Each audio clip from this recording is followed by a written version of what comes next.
আওয়ামী লীগ সরকারের আমলে দুর্নীতির সাথে অপচয়ও হয়েছে, তাই চলমান প্রকল্পগুলো বিচার বিশ্লেষণ করে নতুন করে চালু করা হবে বলে জানিয়েছেন পরিকল্পনা প্রতিমন্ত্রী জুনায়েদ আব্দুর রহিম সাকি। বলেছেন, নতুন প্রকল্প বাস্তবায়নে বিলম্ব আর অনিয়ম দুর্নীতি হলে ছাড় দেওয়া হবে না। এদিকে চট্টগ্রামের আনোয়ারায় ৪,১৮৯ কোটি টাকার চীনা অর্থনৈতিক অঞ্চল প্রকল্পের অনুমোদন পেয়েছে একনেক সভায়। মাহাদি সেকেন্দার রিপোর্ট।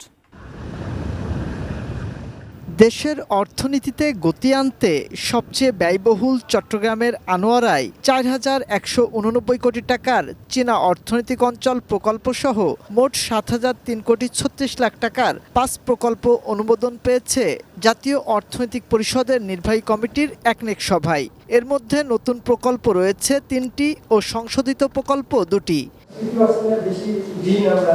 মঙ্গলবার দুপুরে পরিকল্পনা মন্ত্রণালয়ের সম্মেলন কক্ষে একনেক সভা নিয়ে এক সংবাদ সম্মেলনে পরিকল্পনা প্রতিমন্ত্রী জুনায়েদ আব্দুর রহিম সাকি জানান, প্রকল্পগুলোর মধ্যে সরকার অর্থায়ন করবে ৪,৫৩৬ কোটি ১০ লাখ টাকা এবং ঋণ নেওয়া হবে ২,৪৬৭ কোটি ২৬ লাখ টাকা।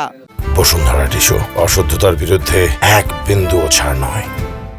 বাজেট বাস্তবায়নের যেমন চ্যালেঞ্জ থাকে, তার মধ্যে একটা গুরুত্বপূর্ণ অংশ চ্যালেঞ্জ হচ্ছে এই আমাদের বার্ষিক উন্নয়ন কর্মসূচি বাস্তবায়নের চ্যালেঞ্জ। গুরুত্বের সাথে চ্যালেঞ্জ গ্রহণ করা হয়েছে। পরিকল্পনা প্রতিমন্ত্রী আরও জানান, ৬০ ভাগের উপরে সম্পন্ন হওয়া প্রকল্পগুলো দ্রুত শেষ করা হবে, আর যেসব প্রকল্পের কাজ এখনো ৩০% নিচে সেগুলো পুনর্বিবেচনা করে নতুন প্রকল্পের সাথে বাস্তবায়ন করার চেষ্টা করা হবে। ৩০-এর নিচে যেগুলো আছে সেগুলোকে যতটা রিস্কোপিং করা যায় এবং সবুজ পাতার যে প্রকল্পগুলো তার সাথে ইন্টিগ্রেট করা যায়, তার জন্য আমরা কাজ করছি। বিভিন্ন মন্ত্রণালয়ের সাথে পরিকল্পনা মন্ত্রণালয় বসছে। নতুন অনুমোদন পাওয়া প্রকল্পে দুর্নীতি ও অর্থ অপচয় হলে ব্যবস্থা নেওয়া হবে বলেও কঠোর অবস্থানের কথা জানান তিনি। প্রকল্প বাস্তবায়নে কোনো রকম দীর্ঘসূত্রিতা কিংবা এর মধ্যে দায়িত্বে অবহেলা অথবা নানা ধরনের দুর্নীতি অপচয়ের যারাই করবেন কোনোটাই প্রশ্রয় দেওয়ার পক্ষপাতী নয়।